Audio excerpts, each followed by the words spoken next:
प्यारे बच्चों, अपन ने चैप्टर नंबर 3 मेरा बचपन महात्मा गांधी के जीवन के रिलेटेड जो घटनाएं थी उसके बारे में पढ़ा था। उसके शब्दार्थ और टिक द करेक्ट अपन कर चुके थे, लेकिन आज अपन उनके क्वेश्चन आंसर और जो बचा हुआ वर्क है उसके बारे में कंसल्ट करेंगे। शब्दार्थ बच्चों मेरे को लगता है कि आपने होमवर्क में कर लिया होगा, लेकिन फिर भी अपन टिक द करेक्ट से फिर से लेसन स्टार्ट कर रहे हैं। जो बच्चे उस वीडियो को नहीं देख पाए या एक बार अपन रिवीजन के हिसाब से क्वेश्चन आंसर को फिर से रिवाइंड करते हैं। ठीक है बच्चों, कस्तूरबा के साथ विवाह के होने के समय गांधी जी की उम्र कितनी थी? 13 वर्ष की थी। गांधी जी के पिता करमचंद गांधी राजकोट में किस पद पर थे? दीवान के पद पर थे। गांधी जी सुलेख एक जरूरी किस अंग मानते थे? चित्रकला को। मतलब चित्रकला से ही क्या हो सकता है? हैंडराइटिंग सुधर सकती है। गांधी जी का जन्म 2 अक्टूबर 1869 को पोरबंदर में हुआ था। कहाँ हुआ था? पोरबंदर में। उनका मन ही मन सोचा कि मैं भी श्रवण की तरह बनूंगा। सही। उनका विवाह 20 वर्ष की अवस्था में हुआ था। गलत। उन्होंने हाई स्कूल में मंद विद्यार्थी माना जाता था। गलत।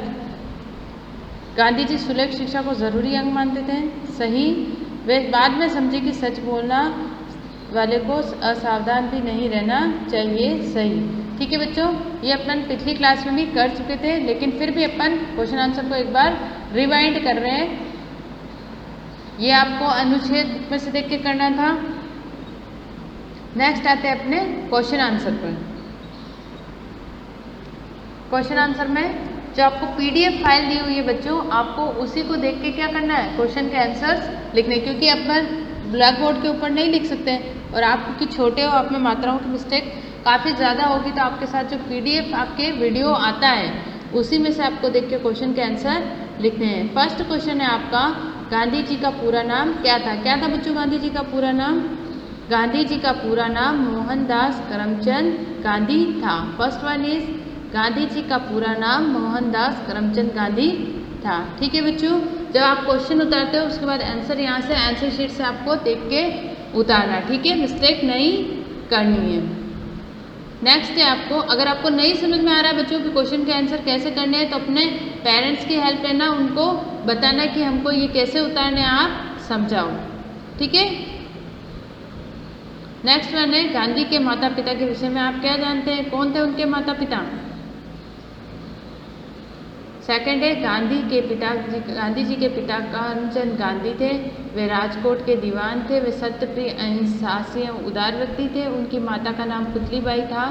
वे धार्मिक विचारों वाली महिला थी। ठीक है बच्चों।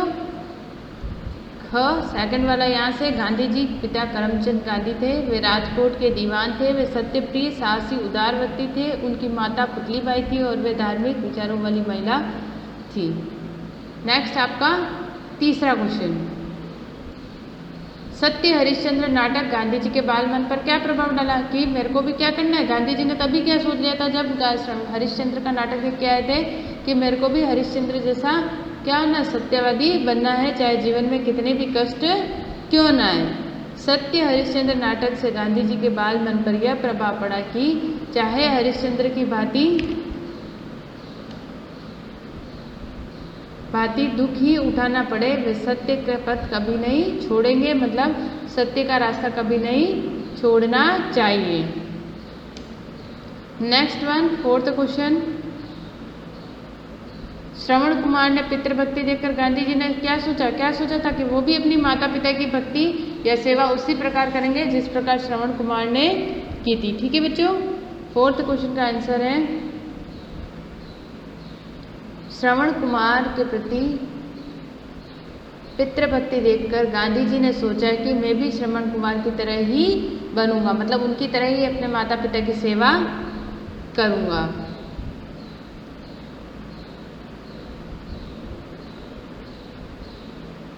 नेक्स्ट है आपका, व्यायाम के प्रति गांधी जी को अरुचि के क्या कारण थे? उनका यह मानना था कि व्यायाम शिक्षा का अंग नहीं है। ठीक है, और उनको क्या, उनके पिताजी की सेवा करना भी था। तो नेक्स्ट है आपका, व्यायाम के प्रति गांधी जी के अरुचि के निम्नलिखित कारण थे। पहला, गांधी जी का संकोची स्वभाव और दूसरा, पिताजी की सेवा करने की तीव्र इच्छा। उन्होंने ये माना था कि उनको संकोच होता था, वो ये मानते थे कि जो व्यायाम है वह शिक्षा का अंग नहीं है। ठीक है, उनको ऐसा लगता था कि व्यायाम शिक्षा का अंग नहीं है और उनको संकोच भी होता था कि दूसरे बच्चे क्या सोचेंगे। दूसरा, उनको समय नहीं मिलता था, मतलब वो स्कूल से छूटते ही कहाँ जाते थे, अपने पिता की सेवा करने के लिए दौड़ के चले जाते थे। इसलिए उनको ऐसा लगता था कि अगर वो व्यायाम की क्लास अटेंड करेंगे तो उनको उनके पिता की सेवा करने का समय नहीं मिलेगा। ठीक है बच्चों, नेक्स्ट है आपका संज्ञा शब्द। सॉरी, गांधी जी के जीवन को प्रभावित करने वाली दो महिलाओं के नाम, एक तो कस्तूरबा और एक पुतलीबाई। ठीक है, तो उसमें अपन ने कंसल्ट भी किया था। तो फर्स्ट वन इज आपका, एक है कस्तूरबा गांधी और दूसरी है पुतलीबाई। ठीक है, कस्तूरबा और पुतलीबाई। नेक्स्ट है आपका संज्ञा शब्द लिखिए, जिसमें कौन सा व्यक्तिवाचक है। राजकोट आपका व्यक्तिवाचक है, कस्तूरबा आपका व्यक्तिवाचक है, क्योंकि दोनों में क्या है, एक व्यक्ति विशेष के बारे में बताया गया। शिक्षक और किताब जातिवाचक है, मतलब शिक्षक के अंदर सारे शिक्षक आ गए। शिक्षक एक जाति विशेष के बारे में बता रहा है कि अगर शिक्षक बोला है तो उसमें सारी शिक्षक की जाति मतलब आ जाते हैं, चाहे वो हिंदी का हो, इंग्लिश का हो, संस्कृत का, फारसी का, या फिर विदेशों में जो भी शिक्षक रह रहे हैं या किसी भी प्रकार के शिक्षक है वो सभी उसमें आ जाते हैं। अगर किताब से कहा गया है तो पर्टिकुलर किताब होती तो वो व्यक्तिवाचक होती है। जैसे रामायण है तो रामायण विश्व में एक ही किताब को रामायण बोल लेते हैं जिसमें राम की कथा, तो वो व्यक्तिवाचक है। ठीक है, और जातिवाचक के अंदर पूरी किताब के अंदर होल किताब, चाहे वो संस्कृत की होगी, हिंदी की होगी, इंग्लिश की होगी या किसी भी लैंग्वेज की होगी, तो वो सारी किताब आ गई, तो वो जाति विशेष के बारे में बताती है, मतलब किताब के अंदर सभी प्रकार की जाति। ठीक है, और नेक्स्ट आता है भाववाचक। स्वास्थ्य एक भाव है, उसको महसूस किया जा सकता है। ठीक है, देखा तो नहीं जा सकता है कि जैसे मतलब स्वास्थ्य है तो ये स्वस्थ व्यक्ति है, तो आप महसूस करते हैं ना कि आप ठीक महसूस कर रहे हो, वो स्वस्थ है, आपको लग रहा है कैसा। न्याय, अगर किसी के साथ अच्छा होता है तो वो न्याय है। ठीक है, अच्छा हुआ है। नेक्स्ट है आपका उदाहरण की भांति लैंग्वेजेस के नाम लिखने हैं। आप खुद लिख सकते हो संस्कृत, फारसी, आपको कौन सी लैंग्वेज पता है, हिंदी लिख सकते हो, राजस्थानी लिख सकते हो, अपने फारसी आपकी दे रखी है, उसके अलावा जो भी लैंग्वेज के नाम आपको पता है, हिंदी, इंग्लिश, उर्दू, सिंधी, जो भी आपको लैंग्वेज पता है उनके नाम आप यहाँ लिख सकते हो। नेक्स्ट आता है नीचे दिए गए वाक्यों को आपको खंडों को एक शब्द में लिखना है। ठीक है, एक शब्द में उत्तर देना है। जैसे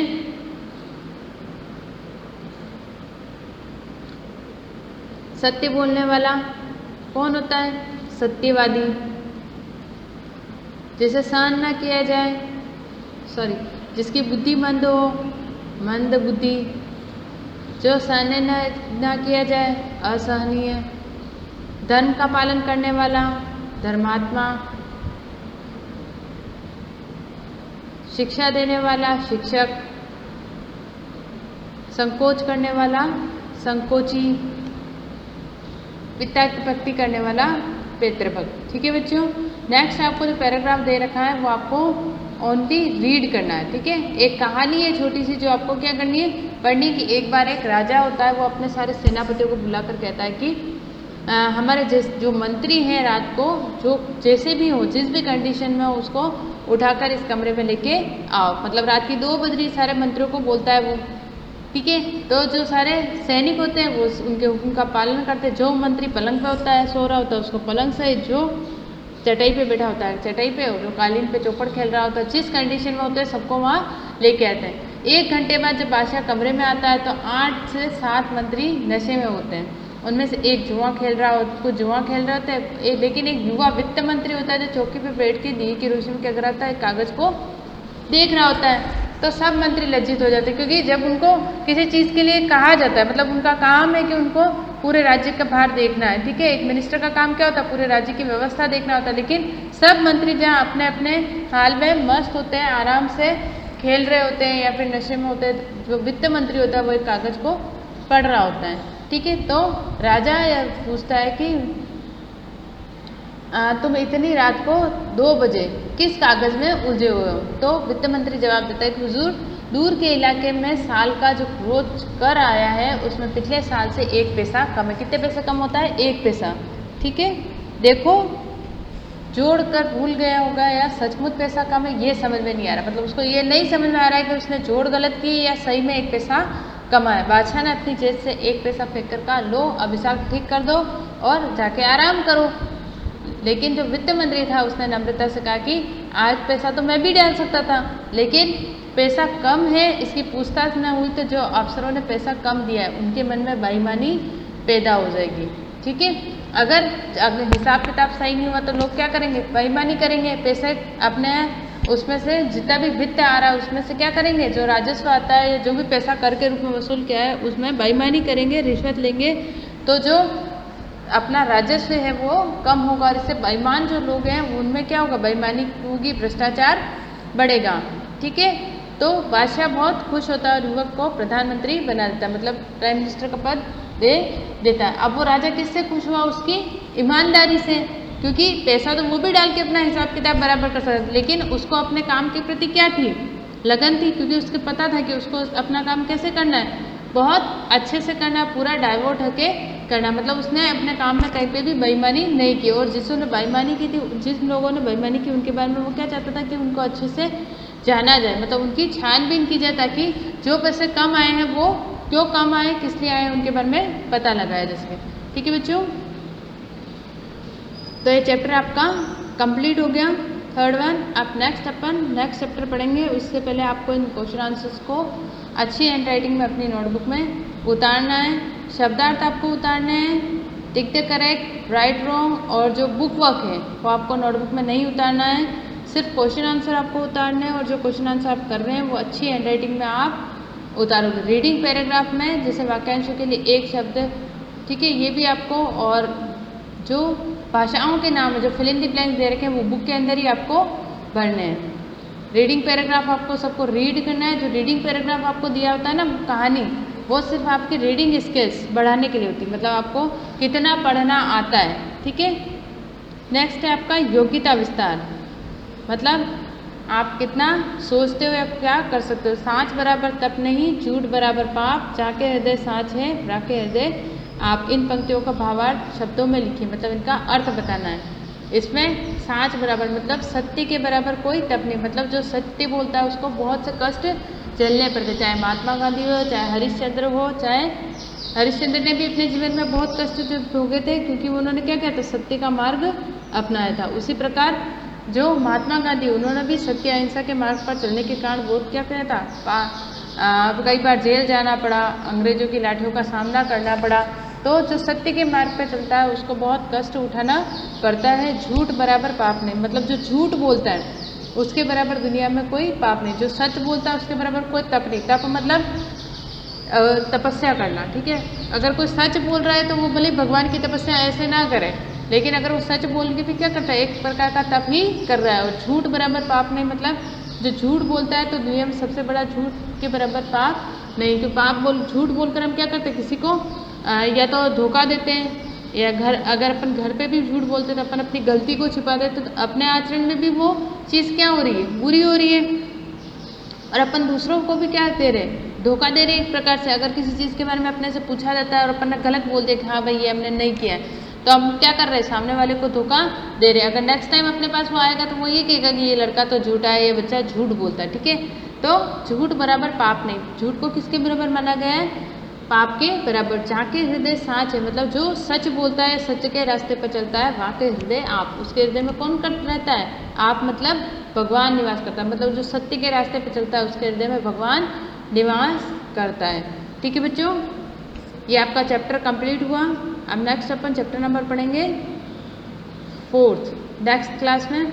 अभी आपको इस चैप्टर को कंप्लीट करना है और साथ साथ चलना है। ठीक है बच्चों, थैंक यू।